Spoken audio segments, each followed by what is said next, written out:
Salut la gang, Faberglass de MMA Talk. J'ai envie qu'on parle de quelque chose aujourd'hui, puis je sais pas trop comment je vais aborder ce sujet-là pour être franc avec vous autres, donc ouais, dans le fond, je le sens nasty comment je vais aborder ce sujet-là, man. Mario Yamasaki, qu'est-ce que tu calisses?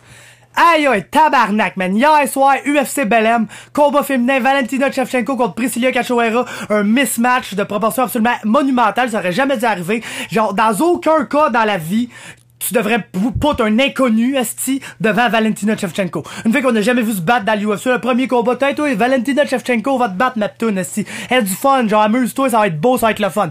Donc, ça commence, la Brésilienne part après comme une folle, tu vois tout de suite que le end-speed, la technique, c'est complètement deux ligues différentes. Valentina, ça rencontre, tu sais, fait que tu t'as ça au travail, mon sol, à la pointe, la takedown, quand ça sacré un coup de coude, deux coups de coude, trois coups de coude, elle fait la face littéralement en mille, genre, j'ai jamais été malaisé de même à regarder un combat, je pense, ben sincèrement, pis je sais pas parce que c'est des filles, puis je parle-tu de voir une fille détruire une autre fille de même.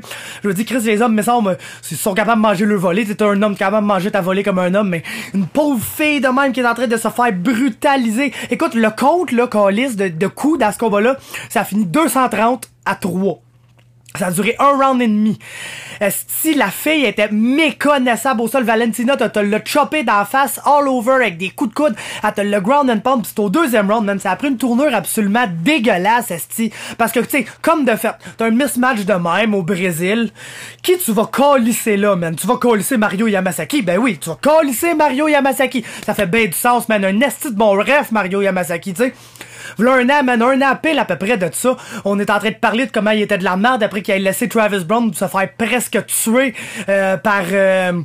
par Derrick Lewis, câlisse, ça a créé des hammerfists dans la face, 5-6 hammerfists dans la face, le gars était inconscient à raide, Yamasaki était là, pis tout, faisait des petits cœurs, je sais pas trop ce qu'il faisait, cette petite clown-là. Aïe, aïe, man. Pis comment il a réagi à ça, Mario Yamasaki? Comment il a réagi à ça? Ah, là, j'ai fait un late stoppage, c'était horrible, tu sais, faut que je m'ajuste. Ben oui, c'est ajusté à tabarnak, est-ce qu'il a arrêté le combat de Kevin Lee pis Michael Chiesa dans un choke qui était même pas encore un choke? Ben oui, c'est un rear naked choke, mais l'autre, il a jamais tapé, est-ce il essayait d'essayer de défendre le choke, prendre son temps. Maintenant, Yamasaki, il a dit, non, moi, je pense qu'il était conscient. Lui, Chris, une black belt en jiu, t'es supposé savoir c'est quoi? Calice, un rear naked choke, quand un dog dort pis un dog dort, esti, ou dort pas. Il le savait pas. Il savait pas le Chris de cave, il a arrêté ça. Michael Chiesa s'est levé de bout de suite, commencé à sacrer après. Fait que, esti, comment il fait pour compenser un late stoppage absolument horrible?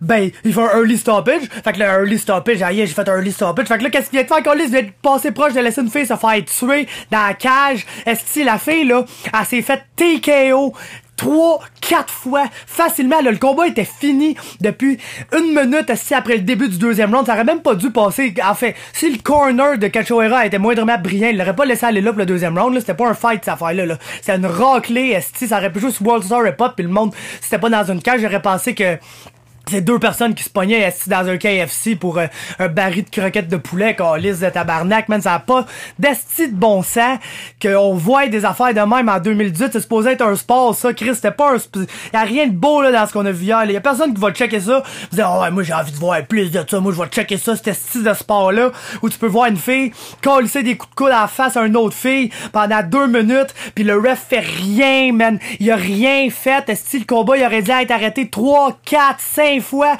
Il a rien fait. Il a fallu que Valentina stand par choke l'autre fille. L'autre fille, esti, elle s'est fait TKO 3 fois. Il a fallu qu'elle tape esti elle-même pour se sortir de là. Parce que le calice d'incompétent de ref d'esti, il faisait rien. Il a rien fait, man. Quel cirque! C'était dégueulasse. Puis Dana White, of course, il a pété une syncope sur Instagram, puis sur Twitter, puis pas mal partout, en fait, comme on sait Dana White qui est capable de faire. Puis Chris, pour une fois, je suis d'accord avec lui, man. C'est absolument une ordure d'arbitre, Mario Yamasaki. Puis j'espère qu'il va faire ce qu'il a dit. Puis j'espère que l'UFC, esti, vont s'arranger avec les commissions pour que ce dude-là, il ref plus leurs événements.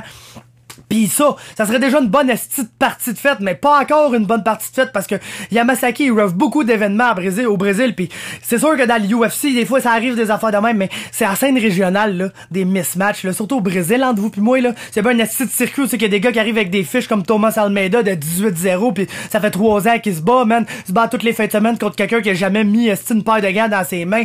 Ben, en plus, c'est des caves comme Yamasaki qui arbitrent ça, man. Pis après, tu te demandes pourquoi il y a Jordan mort au Brésil, ça MMA, des calices d'affaires de pas d'allure de même qui arrivent. Pis là, Nous autres, on se fâche après ça, c'est normal, je suis en train de péter une petite coche là, mais c'est parce qu'on a vu ça en TV, man. Ils nous ont montré ça en calice de TV nationale, une pauvre petite fille en train de se faire manger 230 calices de coups de coude en pleine gueule. Sans rien faire, à donner 3 coups de poing. Puis je suis pas mal sûr que ces 3 coups de poing là, ils ont été donnés dans les 10 premières secondes du combat quand Valentina a un peu échangé avec elle. Puis après ça, il y a plus aucun coup de poing qu'elle a landé pour Cachoeira, là. Plus rien. Puis Yamasaki a jamais arrêté ce combat-là, man. C'est absolument horrible. Puis je veux plus jamais le voir, là, man. Je vais sacrer après ma TV. À chaque fois, je vais le voir animer. Refaire un esti de combat. J'ai rarement vu un incompétent de même, man. C'est le pire ref de plus Steve Mazzagatti. Puis ça, c'est pas peu dire, câlisse. Fait que j'espère que l'UFC vont faire de quoi, man. Parce qu'on peut plus voir ça, man. Un jour, il y a quelqu'un qui va mourir pour vrai, man. Puis imaginez comment ça serait désastreux pour le sport que quelqu'un meure dans la cage de l'UFC, man. On veut même pas penser à ces affaires-là en tant que personne qui aime le sport. Moi, je veux couvrir ça plus tard. Je veux pas que le sport soit détruit à cause d'asti de clowns comme Mario Yamasaki. Fait que, calissez-moi ça dehors, tabarnak, puis je vais farmer ma gueule, puis je pourrais continuer à sacrer pendant des heures. Pis ça, c'est pas full beau. YouTube sont pas fiers de moi. Fait que j'ai fini, calice. Ciao.